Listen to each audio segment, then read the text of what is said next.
Hello guys, this is Prince Raj, founder and tutor of the global English institute. Guys, हम लोगों ने पिछले video में nouns के बारे में और उसके काइंड्स के बारे में बात किया था। आज हम लोग नाउन्स और उसके नंबर के बारे में बात करेंगे कि कैसे हम लोग सिंगुलर से प्लूरल बनाते हैं, उसके बारे में देखेंगे, उसके बारे में जानेंगे।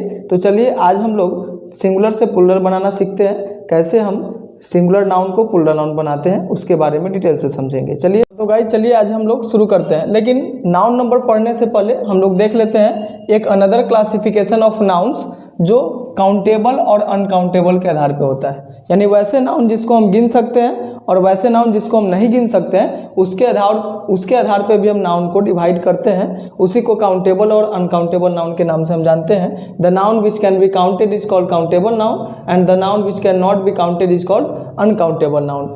अनदर क्लासिफिकेशन ऑफ नाउन हम क्या कर सकते हैं, दे आर काउंटेबल और अनकाउंटेबल।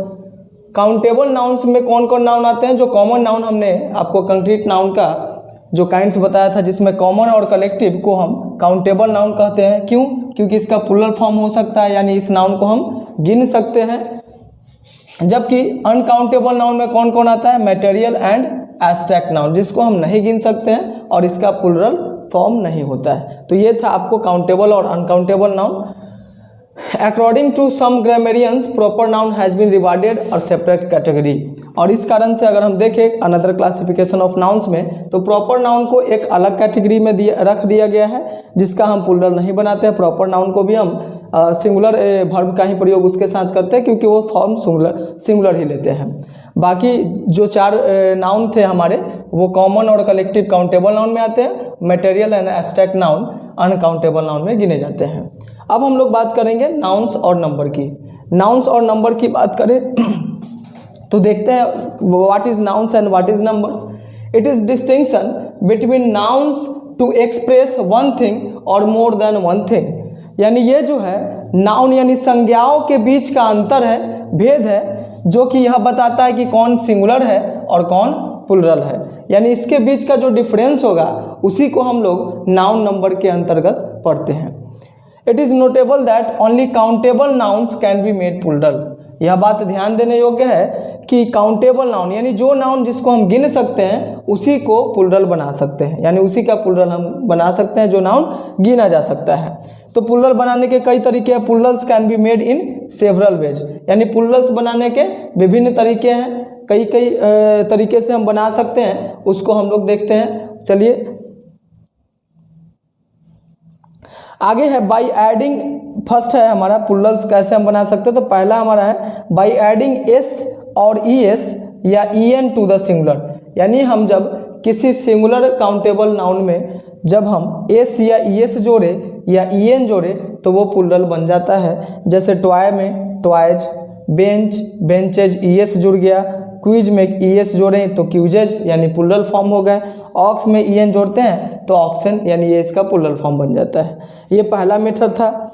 दूसरा मेथड है बाय चेंजिंग इंटरनल वॉवेल्स, यानी कि नाउन के अंदर के वॉवेल्स को हम चेंज करके प्लूरल बना सकते हैं, जिसको म्यूटेशन प्लूरल भी कहा जाता है। कौन सा प्लूरल कहा जाता है? म्यूटेशन प्लूरल कहा जाता है। जैसे मैन, अब इसमें कुछ एस या ई एस नहीं जोड़ते हैं, बल्कि मैन में हमारे अंदर जो मैन के अंदर जो ए है, इस ए को चेंज कर दिए ई में, तो मैन मेन क्या हो गया? प्लूरल बन गया। उसी तरह माउस, माइस, फुट, फिट, ये सारे म्यूटेशन प्लूरल के अंतर्गत बनते हैं, यानी इसको हम म्यूटेशन प्लूरल कहते हैं। वैसे ये नाउन्स है जो अपने अंदर के वॉवेल्स को चेंज करके प्लूरल बनाते हैं। लेकिन ध्यान रखेंगे in modern English 1 feet is also correct, यानी कि 1 फुट बोले या 1 फीट बोले दोनों सही है। यानी मॉडर्न ग्रामर में 1 फीट को भी करेक्ट माना जाता है। अब आगे है तीसरा है हमारा बाई चेंजिंग रूट वर्ड और वर्ड्स इनटू प्लूरल। यानी रूट वर्ड यानी जो मूल शब्द होते हैं किसी भी कंपाउंडिंग वर्ड्स में, हम देखेंगे जो मूल शब्द होंगे वो कैसे हम बनाएंगे उसका प्लूरल, उसको समझते हैं। जैसे देखिए सन इन लॉ, तो इसका बना सन्स इन लॉ। अब इसमें देखिए सन इन लॉ में रूट वर्ड कौन है? यानी वो वर्ड जो मूल शब्द होंगे, मूल शब्द में हम चेंजिंग करते हैं।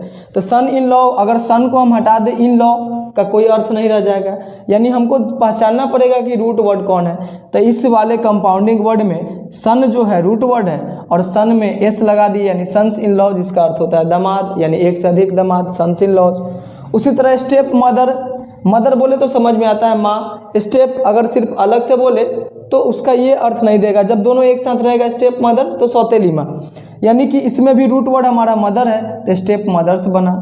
मैन सर्वेंट, यानी जो मर्द नौकर है उनकी बात। अब इसमें देखिए दोनों रूट वर्ड है, मैन भी प्लुरल बनता है और सर्वेंट का भी प्लुरल बनता है। तो मैन मेन और सर्वेंट सर्वेंट्स, यानी मेन सर्वेंट्स हो गया, यानी इसमें दोनों में चेंजिंग हो गया, दोनों को प्लुरल हमने बना दिया।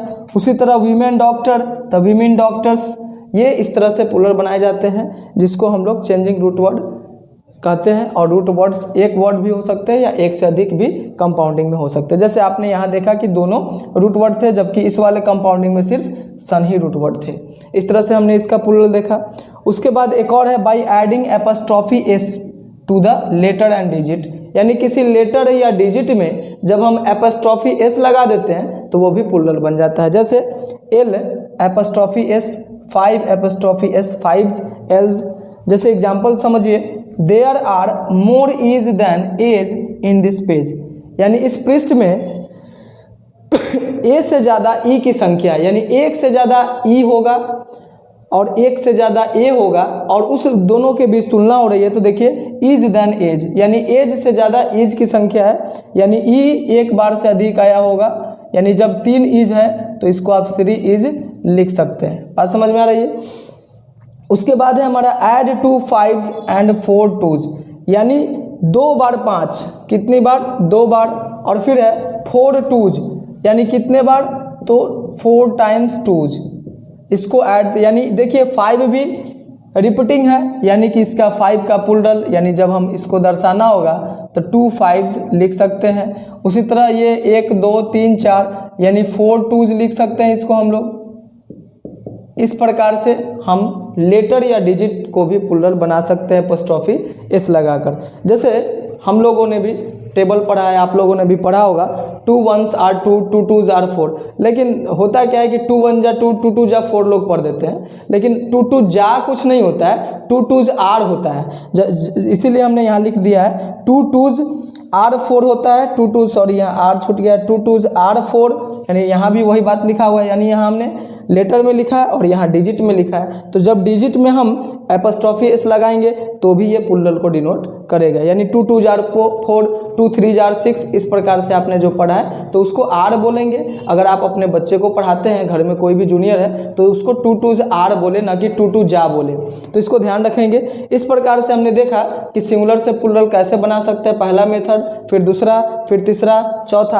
आगे हम लोग देखेंगे कि कुछ फॉरेन वर्ड्स का प्लुरल हम कैसे बनाते हैं, यानी फॉरेन वर्ड्स जो होते हैं जैसे root Latin word, Greek word, उसका प्लुरल कैसे बनाते हैं उसको आगे हम लोग देखते हैं। तो चलिए हम लोग नेक्स्ट मेथड देखते हैं, plural of some foreign words, यानी फॉरेन वर्ड्स जो होते हैं लैटिन वर्ड, ग्रीक वर्ड, उसका प्लुरल हम कैसे बनाते हैं उसको समझते हैं। पहला मेथड है हमारा by changing I S into E S, U S into I and U M या ओ एन इंटू ए, यानी कि जब हम कोई वर्ड होगा फॉरेन वर्ड जिसके अंत में आई एस लगा होगा, उसको ई एस में हम तब्दील कर देंगे तो उसका प्लुरल बन जाएगा, या यू एस रहेगा तो आई में हम चेंज कर देंगे, और या यू एम रहे या ओ एन, उसको ए में बदल दिया जाता है। जैसे एक्सिस, बेसिस, क्राइसिस, ओएसिस, ये जो वर्ड्स हैं आप देख सकते हैं इसके लास्ट में क्या लगा हुआ है, आई एस सब में है, इसको हमने चेंज किया तो क्या बना, एक्सेस, बेसिस, क्राइसिस, ओएसिस, यानी इस प्रकार से हम एक्सिस, बेसिस, क्राइसिस, ओएसिस का प्लुरल बना सकते हैं। उसी तरह हमने कहा यूएस को आई में बदलते हैं, जैसे सिलेबस, रेडियस, लोकस, फंगस, सब में देख सकते हैं इंड में क्या आ रहा है, यूएस आ रहा है। आप यहाँ देखिए सिलेबी, यानी सिलेबस सिंगुलर होता है, इसका प्लुरल सिलेबी होता है। उसी तरह रेडियस, जिसको त्रिज्या हिंदी में बोलते हैं, इसका रेडी होता है डबल आई, एक आई ऑलरेडी है और यूएस के बदले एक आई। उसी तरह लोकस का लौकी, फंगस का फंगी, ये प्लुरल वर्ड्स होते हैं। उसी तरह डायटम, देखिए यूएम अंत में आ रहा है, medium, agendum, spectrum, memorandum, ovum, bacterium, ये जो शब्द हैं इसका भी प्लूरल हम बनाते हैं तो यूएम को ए में चेंज कर देते हैं। डाटा, जैसे डेटम जो शब्द है ये प्लूरल नहीं बल्कि सिंगुलर है, और ये जो डाटा है ये प्लूरल वर्ड होते हैं, डाटा जो। उसी तरह मेमोरेंडा, एजेंडा, स्पेक्ट्रा इत्यादि जो भी एटसेट्रा जो वर्ड्स हैं, मेमोरेंडा, ओवम, बैक्टीरिया, बैक्टीरिया जो आप वर्ड सुनते हैं वो प्लूरल वर्ड होते हैं, उसका सिंगुलर बैक्टीरियम होता है। उसी तरह क्राइटेरियन, ओएन वाला वर्ड फेनोमेनन, इसका क्राइटेरिया हो जाएगा, ओएन जो है ए में चेंज हो जाएगा, फेनोमेनन, फेनोमेना, सिंगुलर से प्लूरल हम इस तरह से बनाते हैं। उसके बाद एक और है कि जब हम लास्ट में किसी सिंगुलर के लास्ट में ई ऐड कर देते हैं, जैसे फार्मूला, एल्गी, लैकुना, इसमें फार्मूला में ई ऐड कर दिए, एल्गी, लैकुना इसमें ई ऐड कर दिए, तो इस प्रकार से ये प्लूरल बन गए। उसी तरह फार्मूलाज जो है ये भी मॉडर्न इंग्लिश में करेक्ट माना जाता है, यानी फार्मूला में आप फार्मूलाज लिखे या फार्मूला में ई लगा दे, दोनों प्लूरल सही माने जाते हैं, यानी ये मॉडर्न ग्रामर इसको भी एक्सेप्ट करता है। तो ये हमारे कुछ फॉरेन वर्ड्स के प्लूरल थे, बाकी आपको हमने पीछे बताया ही। तो आज का क्लास हम लोग यहीं पे एंड करेंगे। आप हमारे चैनल पे नए हैं तो सब्सक्राइब कर दें और वीडियो को लाइक कर दें और ज़्यादा से ज़्यादा लोगों तक शेयर करें जो आपके फ्रेंड्स हैं, जिनको भी अंग्रेजी सीखनी हो, पढ़नी हो, उनको ये वीडियो ज़रूर पहुंचा दें। धन्यवाद, जय हिंद।